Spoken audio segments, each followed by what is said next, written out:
I think the New York Times is at 10 million right Yeah. now or something like that. Mhm. It's not quite comparable that way in terms of, oh, most organizations should have X million or X 100,000 subscribers.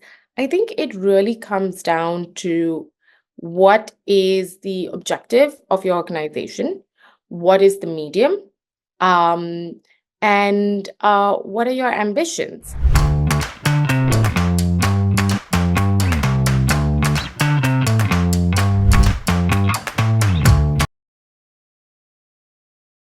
Hi, Megha. It's so good to Hi. see you finally.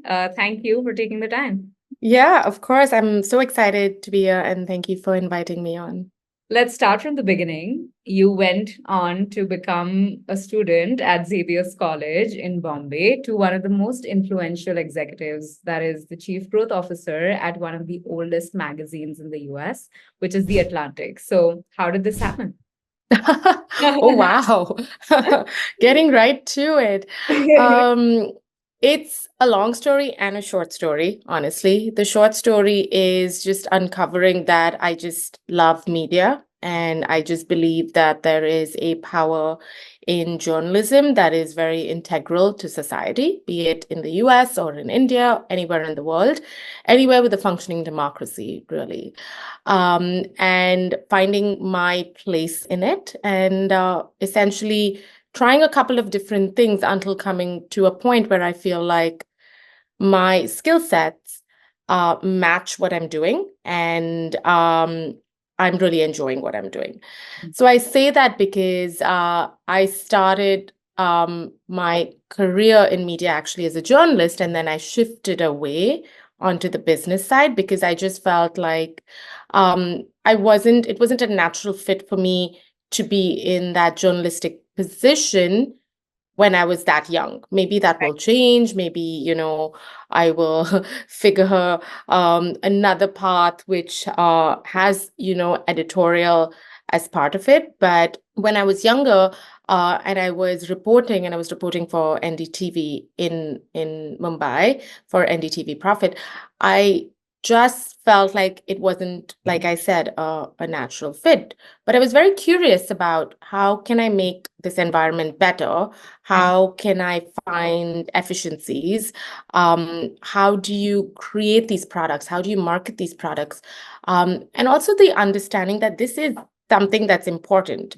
Of course, I was in my early 20s and just figuring out life, but I starkly remember feeling like this is important for society at large. And so I kind of figured my way into the business side. I kind of worked with the magazine in Mumbai. I worked on the content side of animation, weirdly. But I sort of like navigated my way to the business end of media. And I think what was pivotal was making this decision that I needed to come to the US because the US was and is, I would say, at the forefront of digital media. And I thought I needed to understand that better. Now, of course, many people in India, and particularly the BRIC countries, know coming to the US, especially for a media job, is not easy, not Right. impossible, but not easy. So at that point, I took this decision of doing a second master's. I already had an MBA in marketing, and I Right. thought, okay, no, maybe, let me come study, and maybe there's a path to stay to work. If nothing, I would have learned a lot that I could bring back to India. Right. And what ended up happening was just this crazy journey where I came to the Newhouse School of Public Communication at Syracuse University. I did this 1 year program there, which was at that point called New Media Management, which is funny because it's no longer new. And I think now it's called Advanced Media or something like that. But it was this really cool program, which was at the intersection of the business school, the journalism school, and the information technology school. It was rooted in the journalism school, but essentially you took business classes and you took tech classes as well. So it allowed you to understand how digital media was shaping up. And the Newhouse School has this fantastic network. A lot of the who's who of media and entertainment and public relations come from the Newhouse School. So it gave me this opportunity to not only learn about digital media, but talk to people in the industries and understand what was happening. And then that led me to this internship at The Guardian. And I ended up spending 6 years at The Guardian. I started as an intern and I ended up heading up the consumer revenue division for the US and building out um, some of the current consumer revenue products with our global teams. And it was just such an insane ride because you were just seeing how the media industry was changing from an advertising model and shifting to more reliance on a consumer model. And there was just this glimmer of hope for the media industry that this could be a sustainable business model for media, not just in the US, but across the world. And we were sort of at The Guardian at that time paving the way for a very unique model that was a donation model. Not that it was new, but it was new in terms of the scale that The Guardian was impacting it. And the US election happened in 2016. So the combination of where the media industry was, the political environment, and the burgeoning tech associated with this business model was just this moment of insane activity. And I feel so privileged that I was part of that because I got to see what could be possible from a business standpoint to creating models that can take media to the next level. And right now, I'm at the Atlantic, sort of taking that forward in sort of an aligned but a different business model, which is subscriptions. What excited you about The Atlantic? Because it just seems like you've been at The Guardian, which is, based in the UK, and Atlantic is a heavily American Yeah. magazine, I may say. So what excited you about it, and how do you go about discovering that this is your calling? Yeah, I mean that's such a great question because The Guardian is based in the UK, but it's basically a global organization and has major newsrooms in London, in New York, in Sydney, across and bureaus across the world. Yeah. I think, but the key differentiator was The Guardian is a newspaper Right. or daily news, so. The journalism model was reporting on what is happening, providing information, and providing context and perspective, et cetera, et cetera. Right. And the velocity is different, right? Because if news breaks, then you're immediately reporting on it.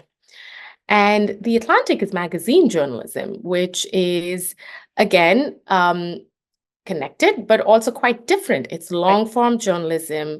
Sometimes pieces take 2 days to write. Sometimes it takes, there's a lead time of 6 months.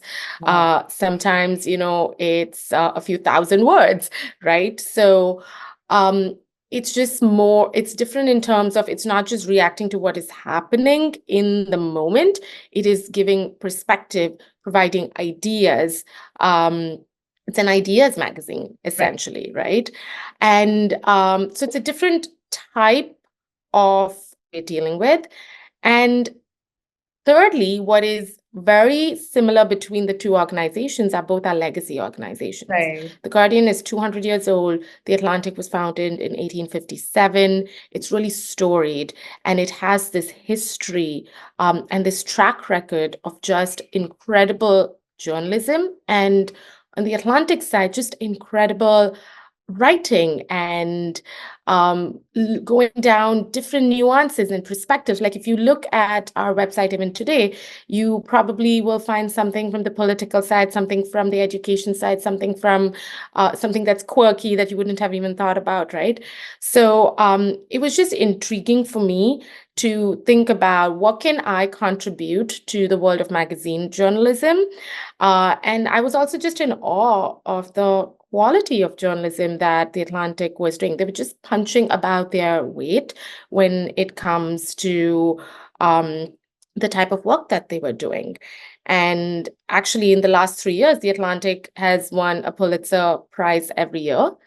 And the last 2 years, we've won the General Excellence Award at the ADSMEs, which is the highest award for magazine journalism in the country. Um, so it was just very appealing to sort of see what could I do, what could I bring from my learnings from a daily news oriented environment and a donation model to a subscriptions model. Hmm. That's highly appealing, right? Because I was working with, okay, X million people come to The Guardian every day. I think when I was there, it was anywhere between 50 to 100 million uniques per month in the US for The Guardian, very big. The scale was insane, and probably continues to be insane, but really incredible footprint. And I was just thinking about, oh, how can I lend what I learned in terms of talking to readers who come and appealing to them for supporting journalism and taking those learnings to a paywalled model, which is a combination, right? You are appealing to readers to recognize the value of a subscription, but at the same time, you're playing around with access and you're sort of building a business model that is based on, do you get 2 free articles, 3 free articles? What does that work? Is it dynamic? And that was really exciting because it was different for me. Right. So for a newbie like me, what is your day to day? What does a chief growth officer at the Atlantic really do? So my job essentially is to make sure that our consumer revenue business is growing. That means our subscriptions are growing. And growth can be defined in different ways, and that is dependent on what the organization's goal is. Hmm. And the Atlantic's goal for the last 3 years was very clear that our CEO, Nick Thompson, had set, which was we need to get to 1 million subscriptions and we need to be profitable. So it's interesting, right? Because it's a dual goal. If it's a singular goal, which is just volume based and it's all about subscription, your strategies could look different. Hmm. You could lean on heavily discounting. You could sort of look at acquiring leads at lower costs in different ways and methodologies and different channels, versus this dual goal where we not only need to grow the number of subscriptions, we need to make sure that the value is also growing. Right. So, which means we need to increase our prices, but we also need to grow subscriptions, which is kind of at friction with each other because generally when you increase prices, your volume goes down. Right. So the challenge in front of us was, how can you try to hit on both counts Right. without compromising one or the other and lifting the business up? So given that that's the goal, my day to day really is focused on how do we bring the strategies that are going to power that to life. And we have an incredible team of people who are focused on acquisition and engagement and retention, creative marketeers who work with product and technology and audience development, lots of cross-functional working across the organization to then bring this to life. And what that looks like is a lot of consumer marketing, right? Email, performance marketing, all of that good stuff. A Right. lot of product strategy that's in the nexus of growth strategy, which is how does the paywall work? How does pricing work? Right. Things like that. And how do we bring that to life? What does the user experience look like so that the value proposition is Yeah. has a high positive perception when it comes to readers when they Yeah. think about our subscription? So it's working on all of those with the multiple teams. And then finally, servicing our subscribers. We have an incredible customer service team who is then, talking to customers who have any issues, responding to emails, chat. So sort of staying on top of all of that. So what I really like about, what you just said is that you're really focused on the consumer and also on the quality of consumer. And I also realized that the Atlantic actually did a deep dive into, just like who's reading, right? Who's the listener a few years ago. So why do you think that was required when it was done specifically during the time? And is it unique, like Wait, something unique to the Atlantic? Because no, so look, I don't think that's unique to the Atlantic. I think every media organization has, if there are five top questions that the whole organization should have answers to, I think that would be right at the top. right. Who is reading? Who is listening? Who is engaging? Who is a reader? Who's a subscriber? Who is a subscriber who stays versus who is a subscriber who leaves? Yeah, Um, who is a reader who subscribes immediately? We call that a same day start versus a reader who wants to trial. right. And that is very important. The audience research part is extremely important from a consumer revenue perspective so that we can then understand behaviors and craft strategies that are complementary to those behaviors that ultimately drive towards the goals. Yeah, But it's also equally important from an advertising perspective. We are a dual revenue business, right? We have an advertising and a consumer business. So, and not just at the Atlantic, across different media companies, you need to know who your readers are because when you are selling advertising, you need to understand what it is that you're offering a brand client, right? What is the demo of your readership, et cetera, et cetera. So I don't think that's unique to the Atlantic. I think it's across the media universe. We need to know who our readers are. And it's interesting, right? Because that also changes in different eras, in different tech eras, in different consumer eras. Um, our demo probably looked different, be it the Atlantic, the New York Times, the Guardian, the Hindustan Times, wherever, pre-internet versus post-internet, and then pre-social media versus post-social media, right. maybe even pre-TikTok, So it all comes down to distribution and access and how we are strategizing and executing against the shifting landscape. So what do I mean by that? When, say, 5, 6 years ago, when search was still sort of a big deal and a lot of traffic was coming from social, the strategies were different. Your audience development strategies were sort of playing to the strengths of the algorithm, et cetera, et cetera. Now, social media is deprioritizing news, Yeah, right? So the audience development strategies are different, but also who is reading might be shifting, right. right? Because are we creating reels versus are we not going into the platforms where the social first readers are engaging? Right. So I think all of that keeps shifting. So I would say the the the best practice here is to constantly have a finger on who are your readers Right. and doing audience research studies from time to time, periodically, right? So understanding what is the demo, understanding certain types of behaviors, et cetera, because then that will help sort of one, understand who we're talking to, but how we should talk to them, I think, Right. which is what our teams are sort of invested in. How many subscribers does the Atlantic have right now? We are over 1 million. Right. And We just announced that actually, I think a month ago. So the right. goal was to get to the million. Now we're over 1 million. And so, what is a good number of subscribers? If I were to, if I have like 2, 3 publications and someone throws a random number, how do I know that it's a good number? Or what is it dependent on? Yeah, look, that's such an interesting question, right? Because I think the New York Times is at 10 million right Yeah. now, or something like that. Mm. But also, the New York Times is um, a newspaper catering to daily news, churning out X number of articles with X number of journalists Right. versus magazine journalism, which is more long form, et cetera, et cetera. The staff size is smaller. So, it's not quite comparable that way in terms of, oh, most organizations should have X million or X 100,000 subscribers.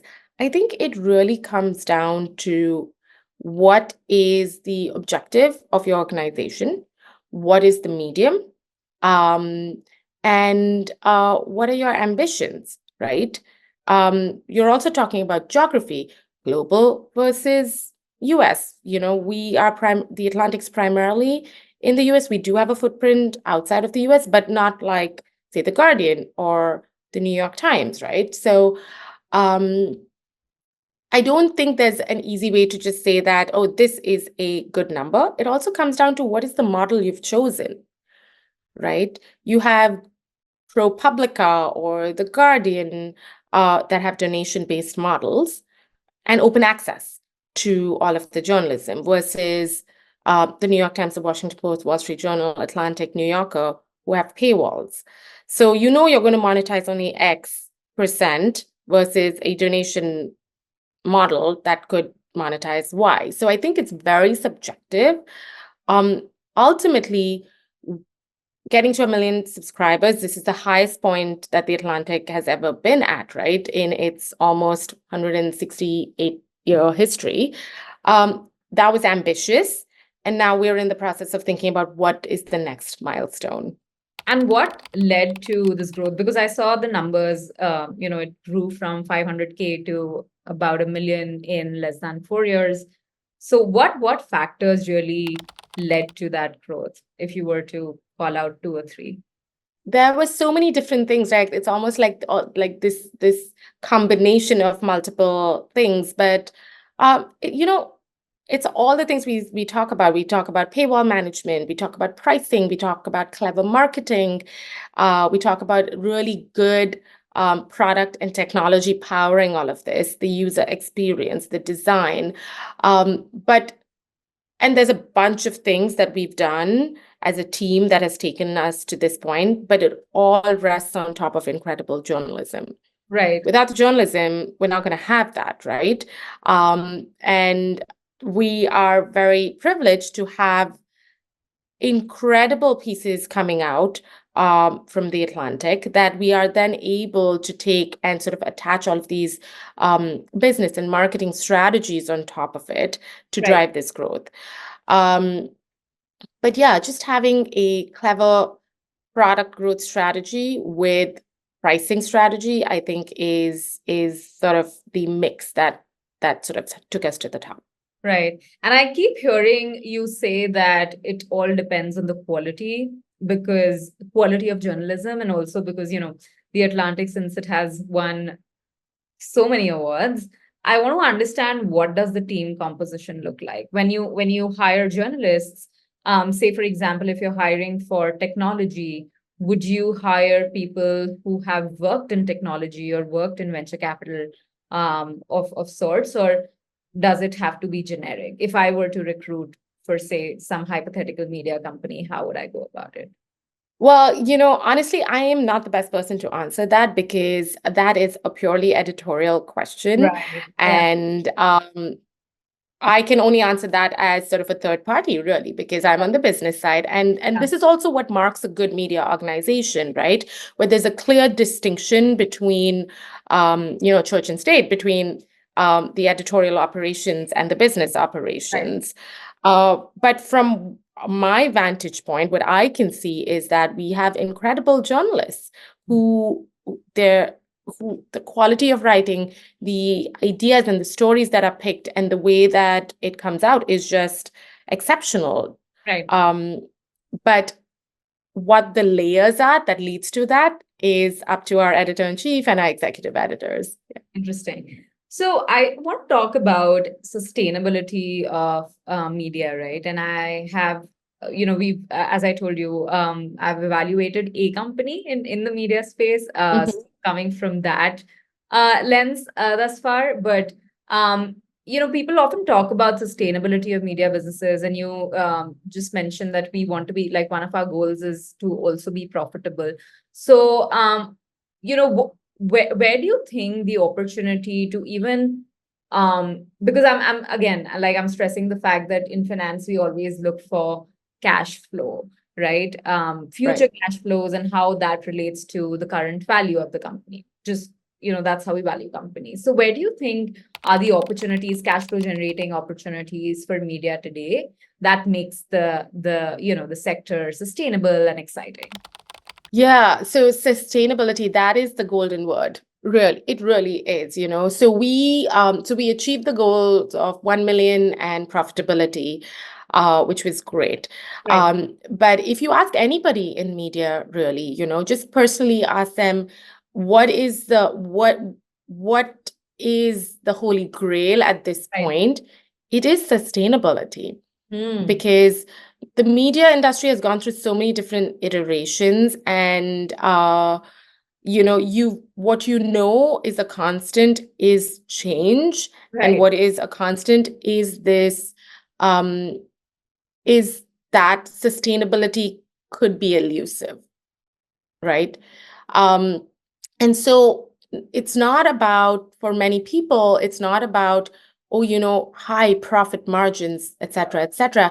Our CEO, Nick, just did a podcast where he spoke a little bit about this, and he spoke about how, um, it is about sustainability. Yes, we would love to keep making a lot of profit, and that would be great to put it back into the business, et cetera, et cetera.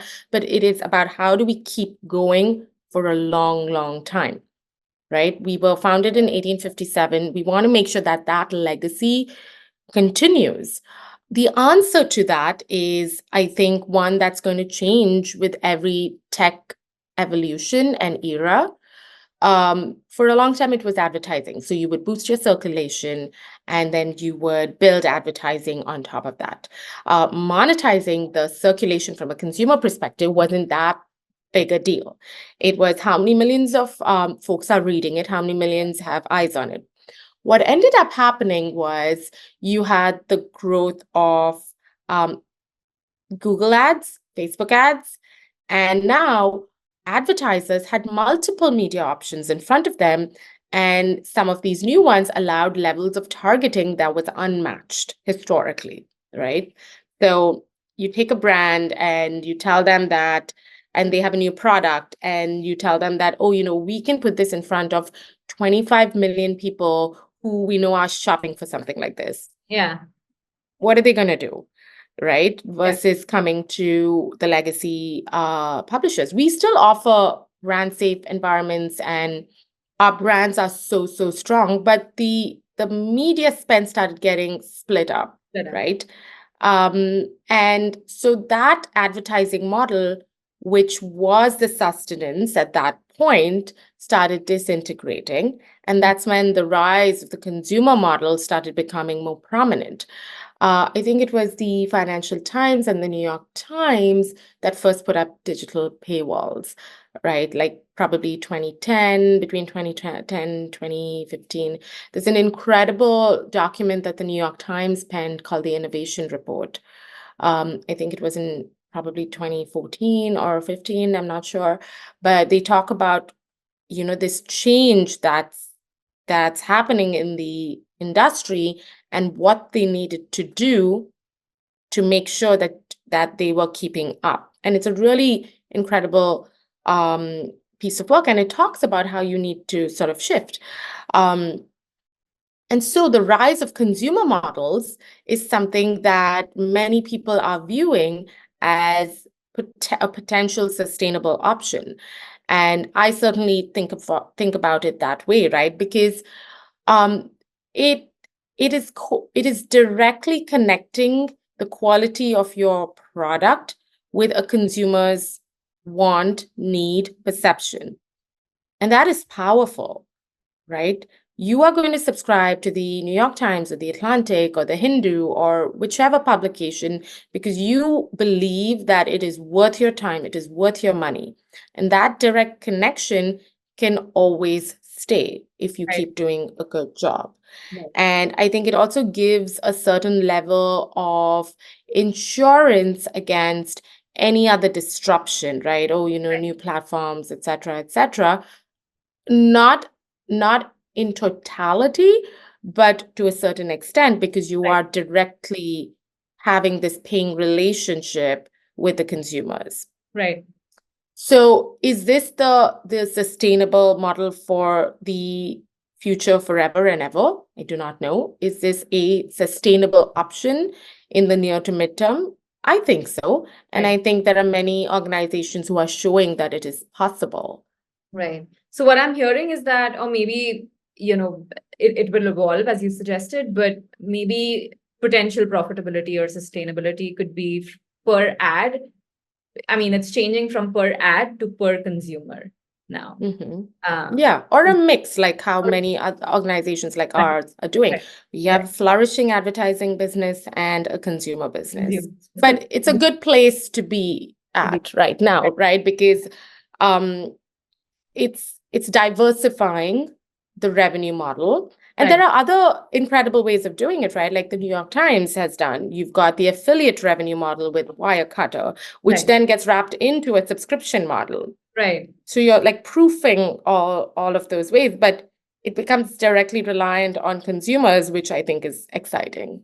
Yeah, absolutely. The other thing that I also noticed is seasonality in the business. For example, I was reading that when COVID happened, Bloomberg had 70 million monthly traffic, which I found insane. And then the traffic reduced post that. So in a situation like this, how do you plan revenue targets? I'm curious because Yeah. Yeah. seasonal. Yeah.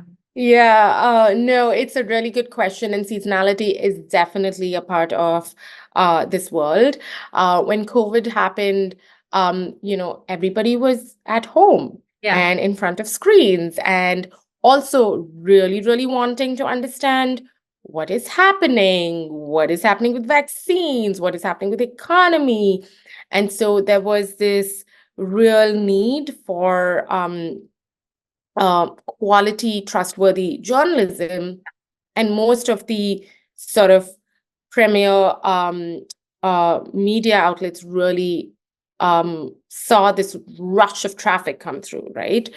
And then another scenario is the political scenario. Like most outlets had what we call a Trump bump in 2016, 2017, 2018.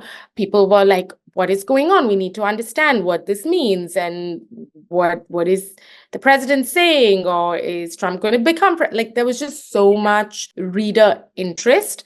I So there believe was a bump. Trump bump is always there for some or the Well, other but reason. yeah, but see, now, we're going into the this election, Yeah, and is there going to be a Trump bump that matches the one previously? I don't know, yeah, maybe not. yeah. But yeah, that it does speak to this question of seasonality, that there is a significant event or a moment under play that is impacting the mass population.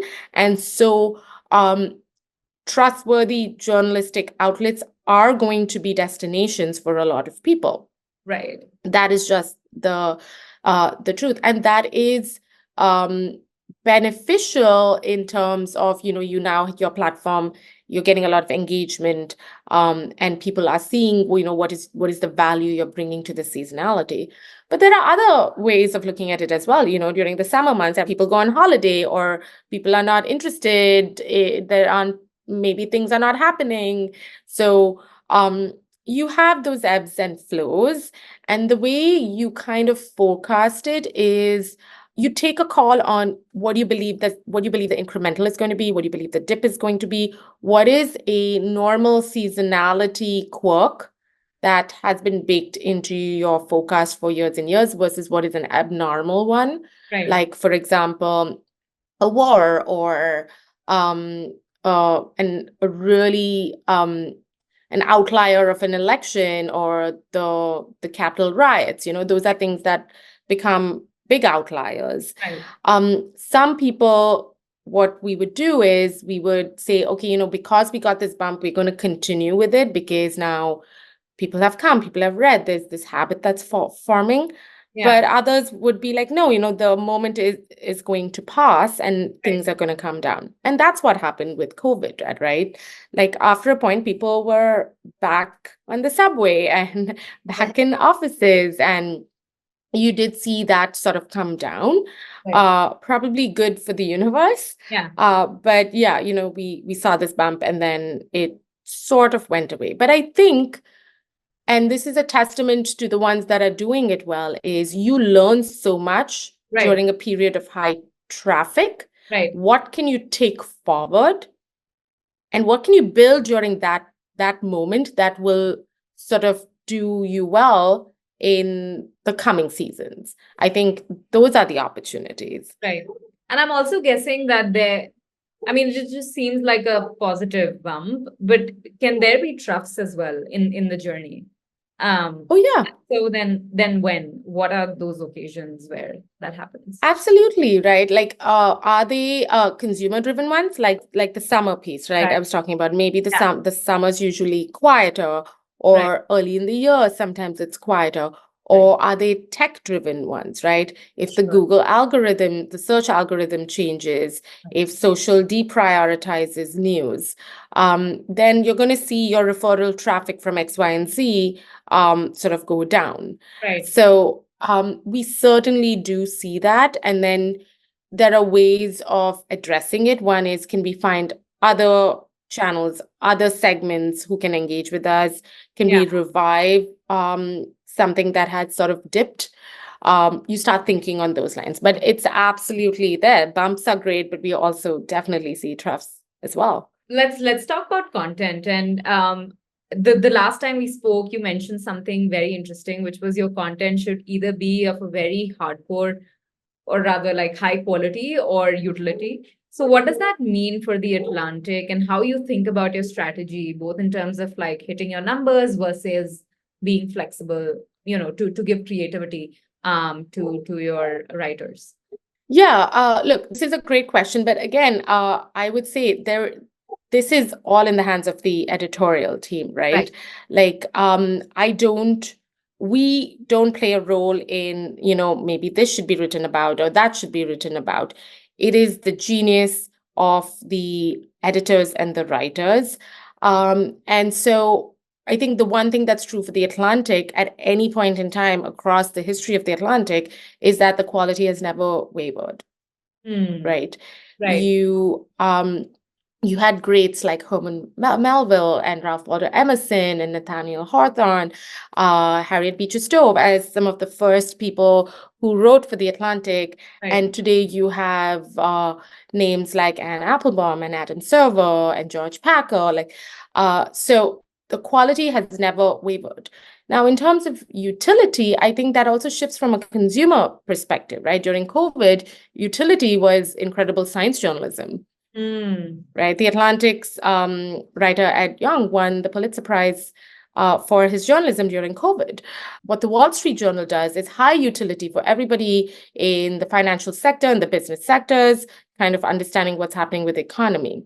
So I think that is something that you can get to in different ways. Right. We just did this incredible the Great American Novels piece, which kind of highlighted 10, I think it was over 100 of the greatest American novels. And it was sort of brought together by many editors and writers sort of looking at it. And our product team created this beautiful designed page.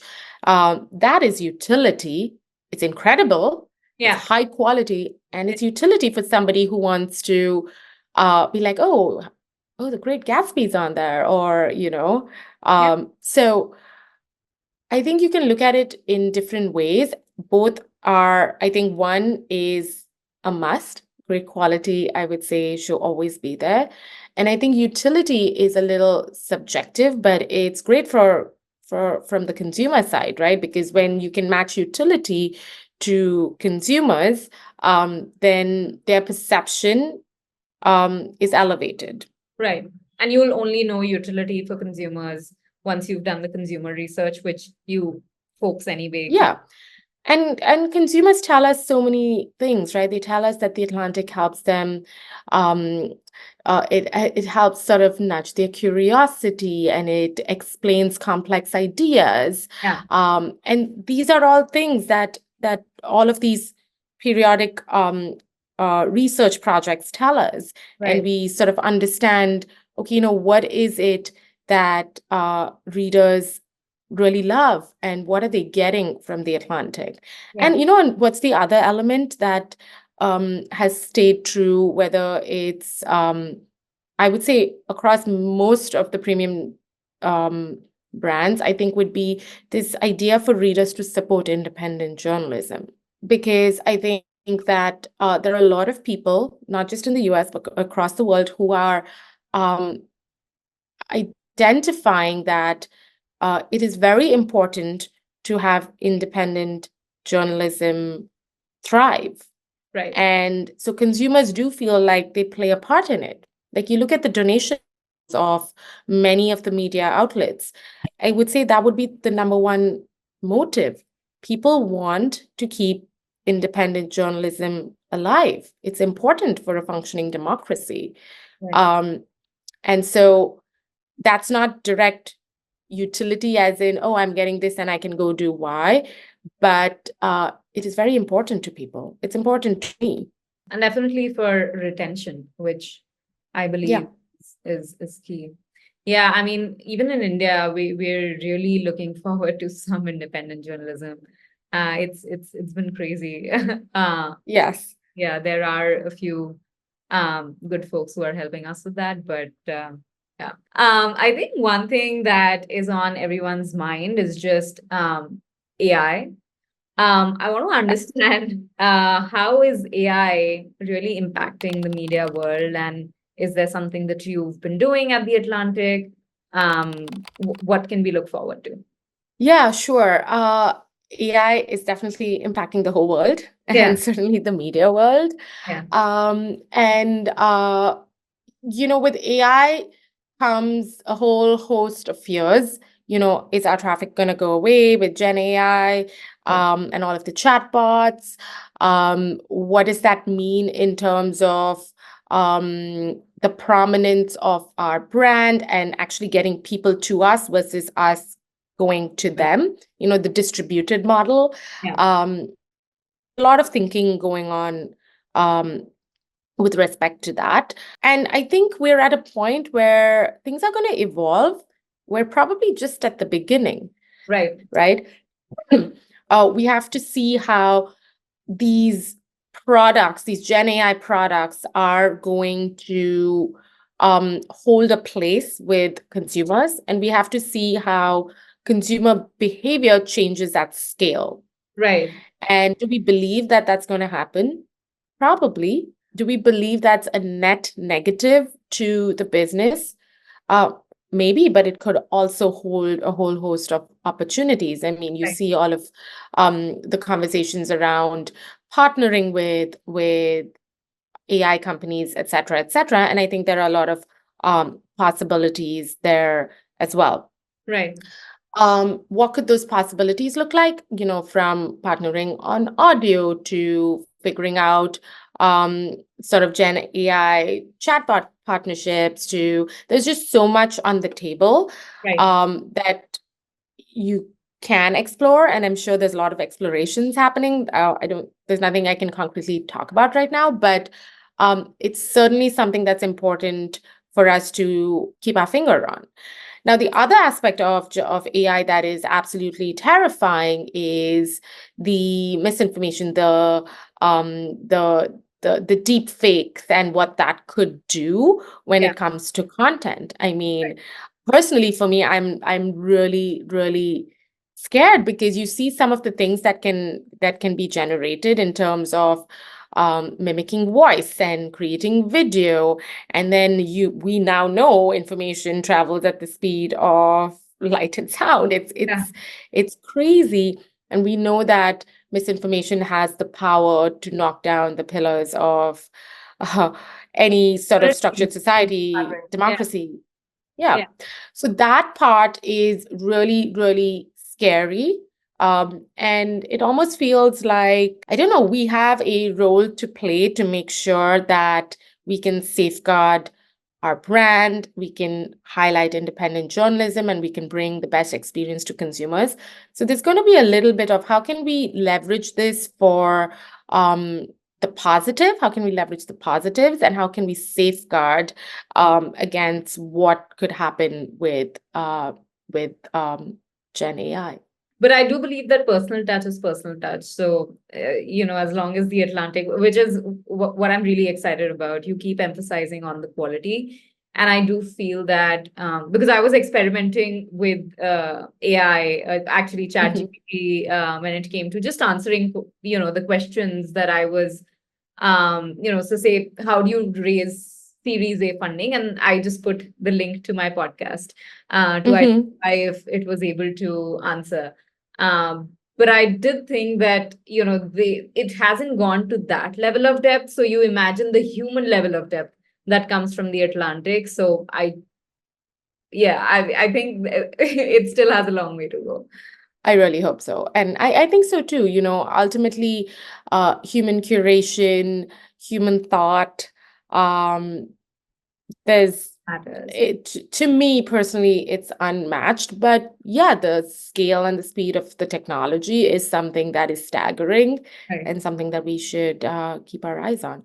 My husband is in AI research, and he says that Hmm. the amount of time that it takes to clean up the data in the back end is crazy. And so is Right. it takes the longest, and so just to clean up the background will take so much time. So you imagine what you see, as a user, as a chat GPT user, you don't even know if it's the correct information. So Yeah, but I guess my question to that is, but how long is it going to take to figure that out, yeah, right? they don't have an answer. They actually don't have an answer, which is Interesting. Yeah. again scary. But it's okay. I mean, they can take their own sweet time then. Yeah, yeah, yeah. But But see, that's the thing, right? Think about what AI can do for health and yeah, for like, public infrastructure and things like that. absolutely. Yeah, Um, so is this something that we can just stop? I don't think that's possible. yeah. So how can we be responsible enough to guide it to a place where it's not detrimental to human society, I think. Yeah. But again, this is something that's, I'm sure beyond a lot of us at this point. And maybe we just need to see where it goes. We've discussed that, you are a woman of color driving one of the oldest and the most respected American magazines ever.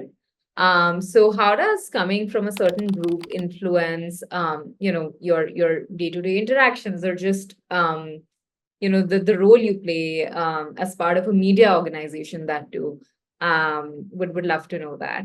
Look, yeah, I am a woman of color and I am from a different country, right? So it's a different cultural way of thinking.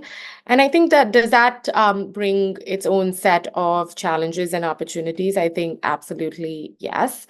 I also think it's also dependent on your environment.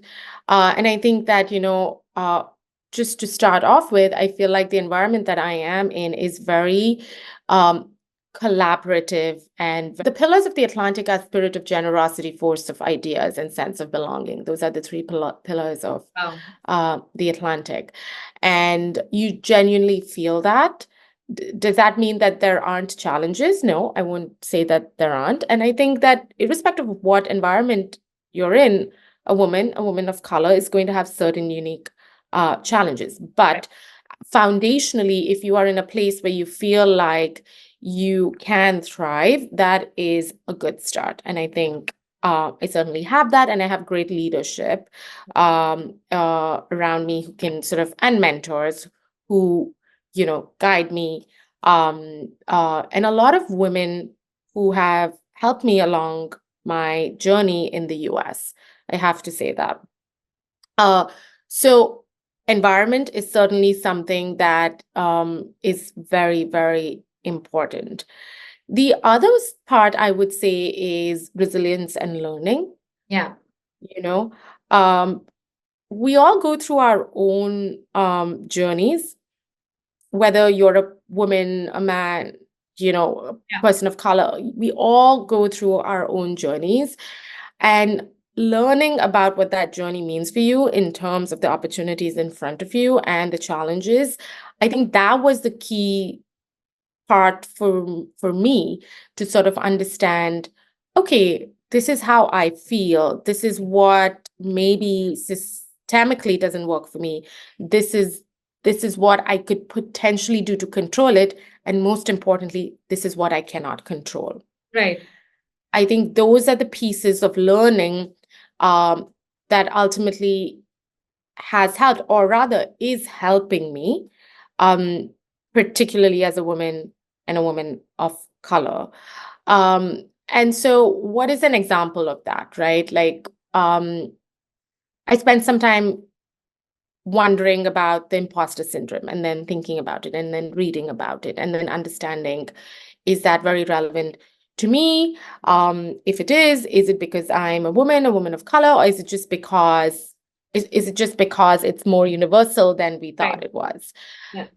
Understanding that. And then more importantly, understanding what do you do about it? And this is where your people come into play.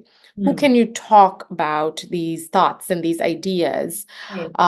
Mentors, your colleagues, your friends, your family, and learning to voice it and articulate some of the thoughts was something that I spent time on. I'm feeling something. I'm feeling like maybe um, I am at a place that's not equal to others. So I'm feeling like this is unfair. How can I articulate that and Right. then figure out what can I do about it without letting it really engulf everything? And I think that's been the journey. So it's come with a lot of reading, a lot of listening to others' experiences. Yeah. And for me, what has really worked is having really strong mentors. Right. Um, I've had a few people in my journey so far who I can always, take my phone and send them a note or give them a call and be like, I'm feeling this way. I'm having this challenge. How do I tackle it? And always there are perspectives that end up helping. And figuring out who your people are, I think, is very important for everyone, but certainly for women and women of color in the corporate world, be it in the US or otherwise. I think there are many different terms for it, Yeah. from your boardroom to your this and your Yeah. that. Yeah. Just have your people, have people, even if it is just one person or two people or three people, it doesn't matter, but have someone you can go to, because I will guarantee that there are always going to be opportunities and challenges that you want more perspective on. Right. So find those trustworthy voices who can guide you through it. And I think in the past few years, certainly the diversity piece of it has been something that I've had the opportunity to talk and discuss and understand further. That's pretty exciting. And is there you of course mentioned that the mentor has to be trustworthy and you can talk to him or her. Is there anything else that one should keep in mind when deciding on a mentor? I also believe that sometimes mentor choose mentees, at least that's been the case with me. And also I feel like sometimes I just latch on to people I really like, and so they ultimately become Yeah, mentors. But yeah. what's a good way to figure out a good mentor? I mean, honestly, I don't think there's a formula here, Right. It depends on so many things, right? Yeah. Well, which is you might just work with a boss who you might just click with, and you just feel like, and my one of my mentors always tells me, it's a Yeah. two-way relationship. You think Right. that I'm helping you, but you're also helping me. Like how, so I think it's very organic, honestly. A Right. mentor can, it's not like, oh, you go to somebody and you're like, will you be my mentor? Or, somebody comes and says, will you be my mentee? And maybe that also happens, but the ones that would ultimately succeed, I think, is when organically you just develop this relationship of trust. And I would say even a little bit of awe, right? Where you're Right. like in awe of the other person, that allows you to then forge this solid mentor-mentee relationship. In certain cases, there are programs, right, in certain organizations where they match you to mentors. Right. What I will say is that's a good way to start getting introduced to people. But you may or may not click, and that's okay. You don't have to land that in the first go. Like I was part of one of these mentor programs, and I had, I think, like 8 mentors that they sort of cycle you through. At the end of it all, I'm in touch with 2 of them, right? Yeah. And that's okay. And that's Yeah. totally fine, because some people it would just be a great fit and some people it won't. Hmm. So keeping that open mind, I think, is important. Cool. And then one last question, which is that you love NYC. So you like doing an NYC. Why do you think it's a good place to be in? Yeah. Oh my God, this love affair with New York is just, I think it's never ending. But no, ever since I was young, I grew up in Chennai and then in Mumbai. And my brother and I would always watch a whole host of movies. It's funny because now that I'm a mom, Yeah. I'm like, oh, my mom let me watch whatever I wanted, uh, which is great in certain Yeah. ways, because we just saw so many movies and we were just very exposed to the West through literature and film, just the cultural aspect. So there was always the sheen that New York had. And as you grow up, you come to discover that some of the things that just, growing up seemed like incredible are actually just fine, are whatever. But New York did not prove to be that way. Yeah. New York has been and continues to have that sheen. It ebbs and flows a little bit because you're like, you understand the nuances of the city better, the society, et cetera. But net, it still is, in my mind, one of the best, if not the best city in the whole world. The lights of New York cannot be dimmed. The people of New York are just so unique. Yeah. And so for me, this love affair seems to continue, and we are very much based in New York. We live in Brooklyn. I just think that the rhythm of New York is very similar to Mumbai, actually. There's Yeah. constant movement, there's people everywhere. It's very diverse. There's so many cultures. There's food from everywhere in the world. If you woke up one day and you're like, maybe I want to have some Sri Lankan food, you can go find it, right? Cool. Um, and it's really fast paced, which Yeah. I love. Yeah. Look, change is the constant. We might speak 3 years from now and I might be, in the suburbs or like in a Yeah. little village and loving it. And Right. that's fine too. But Yeah. I just think that New York is a city of opportunity Right. for any age. Yeah. And I think that's what makes it incredible. You can be a high schooler learning how to navigate the subways. You can be 70 years old going to the farmer's market, or you can be part of corporate America and navigating, the Yeah. different parts of Manhattan and finding new things. I agree. And I actually really find New Yorkers very kind, which many people thought is not possible. I feel like just because it's always the city is always in a rush, etc. People somehow feel that they're not kind. I feel like some of the kindest people I know are actually from New York, who've been Yeah. kind enough to give me their office spaces, or a room to live in for a few days. It's Yeah. crazy how people are. So Yeah, it's so interesting you say that, right? Because there is this perception that New Yorkers are not kind, but actually the truth is that New Yorkers are just very okay with showing you who they are. right. And that is kindness in something they are not. So I remember one of the first days that I was in New York for the first time ever, and my friend was showing me around, and I was standing on one of the avenues, and I was so in awe of all the buildings. I was just looking around, Yeah. and people behind me were like, "Okay, you got to move, you got to move." And then I moved, and then I just had that moment. It was such a simple thing where I was like, "No,